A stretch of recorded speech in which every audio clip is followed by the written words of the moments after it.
መምህር አሸናፊ ነኝ። የዛሬ ርዕሳችን የአረብ እስራኤል ዋር ወይም የመካከለኛው ምስራቅ ግጭት ወይም ኮንፍሊክት ኢን ዘ ሚድል ኢስት ጽዮኒዝም ምንድነው? ዘ ክሬሽን ኦፍ እስራኤል የምትባል ሀገር እስከ 1948 አልነበረችም፣ በ48 እንዴት ተፈጠረች የሚለውና የአረብ እስራኤል ዋር አራት አሉ፣ እነሱን የምናይበት ይሆናል። መጀመሪያ ጽዮኒዝም ወይም ጽዮናዊነት ምንድነው በሚለው እናየው። ሪሊጂየስ ኤንድ ፖለቲካል ሙቭመንት ነው፣ የሃይማኖትና የፖለቲካ ንቅናቄ። እርግጥ ነው በአውሮፓ የተጀመረ ዓላማውም ለጁሾች አገር ማፈላለግ የት ፓላስታይን 4 ነጥብ this is what we call ጽዮኒዝም ሪሊጂየስ ኤንድ ፖለቲካል ሙቭመንት ነው ብለናል። የሃይማኖትና የፖለቲካ ንቅናቄ የተጀመረው በአውሮፓ at the end of 19th century ነው። እንደውም at the end 19ኛው ክፍለ ዘመን ማለቂያ ላይ የተመሰረተ ዓላማውም ለጁሾች አገር ማፈላለግ የት ፍልስጤም። እንደዚህ ይላል ቴዎዶር ሄርዘል። ኦስትሪያ ይኖር የነበረ የጁሽ ተወላጅ ነው የሰውዬ። ቴዎዶር ሄርዘል ፋውንድድ ጽዮኒዝም ሙቭመንት ኢን 1897 ቱ ክሬት። ይሄ ነው ዓላማ አሁንም ያልነው ቅድም ያለው ቱ ክሬት ጁሽ ስቴት ጁሽ ሆምላንድ፣ ለጁሾች አገር ማፈላለግ የት ፍልስጤም ውስጥ። ቢፎር ዛት የአረብ ሀገሮችን አብረን እንያቸው። አፍተር ዘ ኢንድ ኦፍ ፈርስት ወርልድ ዋር አንደኛው ዓለም ጦርነት ካለቀ በኋላ በኦቶማን ተርኪ ስር የነበሩ የአረብ ሀገሮች ለእንግሊዝና ለፈረንሳይ እንዲካፈሉና እንዲሰጡ ተደርጓል። በዚህ መሰረት ፓላስታይን፣ ኢራቅና ጆርዳን የእንግሊዝ ማንዴቶች ናቸው፣ ሞግዚት አስተዳዳሪ ሲሆኑ በኦቶማን ተርኪ ስትሸነፍ ማለት ነው። ሶሪያና ሊባኖስ ደግሞ የፈረንሳይ ማንዴት ስቴት ሆነው ቆይተዋል። ዱሪንግ ወርልድ ዋር ፈርስት በአንደኛው ዓለም ጦርነት ጊዜ ብሪቲሽ ፕሮፖዝ ያደረገችው ይሄ ባልፎር ዲክላሬሽን የሚባል አለ። ባልፎር ዲክላሬሽን ምን ፕሮሚስ ያደርጋል? ፓላስታይን የጁሾች ሆምላንድ ነው አገር ነው ብሎ ዲክላር ያደርጋል።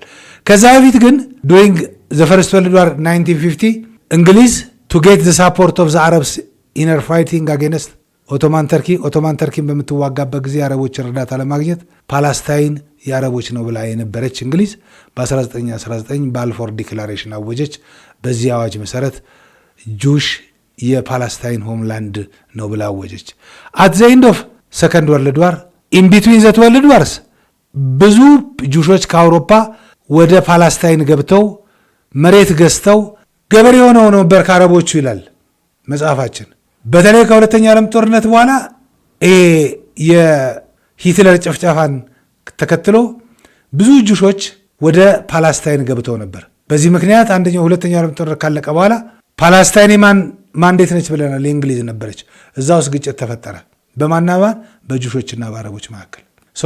ሪፈር አለችው እንግሊዝ ጉዳዩን ከመፍታት ይልቅ ሪፈር ብላ ለተባበሩት መንግስታት ድርጅት ስታቀርበው የተባበሩት መንግስታት ድርጅት ፓላስታይን የሚባለው ሀገር ለሁለት እንዲከፈልና አንዱ የጁሾች አንደኛው የአረብ ስቴት ኢየሩሳሌም ደግሞ ኢንተርናሽናል ከተማ ሆኖ በዩናይትድ ኔሽን ሱፐርቪዥን እንዲቆይ ወሰነ። ማን?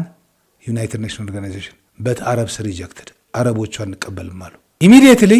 ኢሚዲየትሊ ወዲያውኑ የ1948 ዘ ስቴት ኦፍ እስራኤል ወዝ ፕሮክላይምድ። የመጀመሪያው አረብ እስራኤል ዋር በዚህ ምክንያት ተጀመረ። ዘ ፈርስት አረብ እስራኤል ዋር 1948-49 ነው።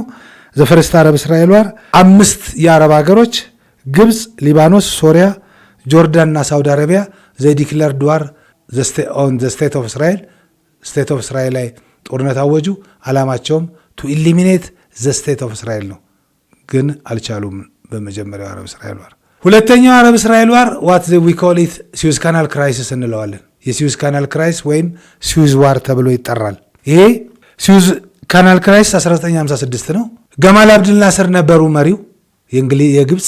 ገማል አብድል ናስር ደግሞ ፕሮ ሶሻሊስት ናቸው፣ የሶሻሊስት ደጋፊ ናቸው። የሶሻሊስት አይዲያ ደጋፊ በመሆናቸው ስዊዝ ካናልን ወርሻለሁ፣ እንግሊዝና ፈረንሳይ ሼር ሆልደር ብትሆንም ለቃችሁ ውጡ ብለው አወጁ። ኢሚዲየትሊ እስራኤል ዲክለርድ ዋር ኦን ኢጅፕት። ኢንፋክት መጽሐፋችን የሚለው ግብፅ ፕሮቮክ አድርጋለች፣ ለጦርነቱን ቀስቃሿ እሷ ሆና። ኢሚዲየትሊ እስራኤል ዲክለርድ ዋር ኦን ኢጅፕት። ዘ ቱ ካንትሪስ ብሪቴንና ፍራንስ ደግሞ ኢንቮልቭድ ኢን ዘ ዋር ኢን ዘ ሳይድ ኦፍ እስራኤል፣ በእስራኤል በኩል ሆነው ግብፅን ማጥቃት ጀመሩ። አሁን እንግዲህ ቅድም 5 አረብ ሀገሮች ሆነው በአንደኛው ፈርስት አረብ እስራኤል ዋር ያልቻሉ አሁን ግብፅ ለብቻዋ እንግሊዝና ፈረንሳይ በላዩ ላይ ተጨምረው እንዴት ትችላለች? እንደውም ሰማዘርስ ቴክስትን እንደሚሉት ግብፅን ሙሉ በሙሉ ከመጥፋት ታደጋት የተባበሩ መንግስታት ድርጅት የጸጥታው ምክር ቤት ጣልቃ በመግባቱ ምክንያት ሲዝፋየር ወይም የተኩስ አቁም ስምምነት ተስማሙ። በስድስቱ ቀን ጦርነት 1967 ስቲል ገማል አብድል ናስር ገልፎ አቃባን ዘግቻለሁ፣ ሬድሲ አካባቢ የትኛውም የእስራኤል መርከብ እንዳይንቀሳቀስ ስላገድኩ ብለው አወጁ። ሶስቱ አረብ ስቴት አገሮች ሊባኖስ፣ ሶሪያና ግብፅ ዘይ ዲክለርድ ዋር ኦን እስራኤል ላይ ጦርነት አወጁ። በታሁንም አልቻሉም። በዚህ ምክንያት የሚከተሉትን ቦታዎች እስራኤል በኃይል ያዘች። ዌስት ባንክ፣ ምዕራባዊ ዮርዳኖስ ዳርቻ ዮርዳኖስ ዌስት ባንክ ማለት እሱ ነው። ጋዛ፣ ሲናን ፔንሱላ ኤንድ ጎላን ሃይት ፍሮም ሶሪያ፣ ሳይናን ከግብፅ ማለት ነው። ዘናፍተር የመጨረሻው የ1973ቱ ዮም ኪፑር ዋር በመባል ይታወቃል። ዮም ኪፑር የጁሾች የቂጣ በዓለው ብለው የሚያከብሩት በዓል ነው። በዛ ቀን ፕሬይንግ ዴይ ሳይሆን አይቀርም ለጸሎት የሚሄዱበት ነው። ይህንን እንደ አንድ አድቫንቴጅ በመጠቀም አረብ ሀገሮች እስራኤል ላይ ጦርነት ከፈቱ።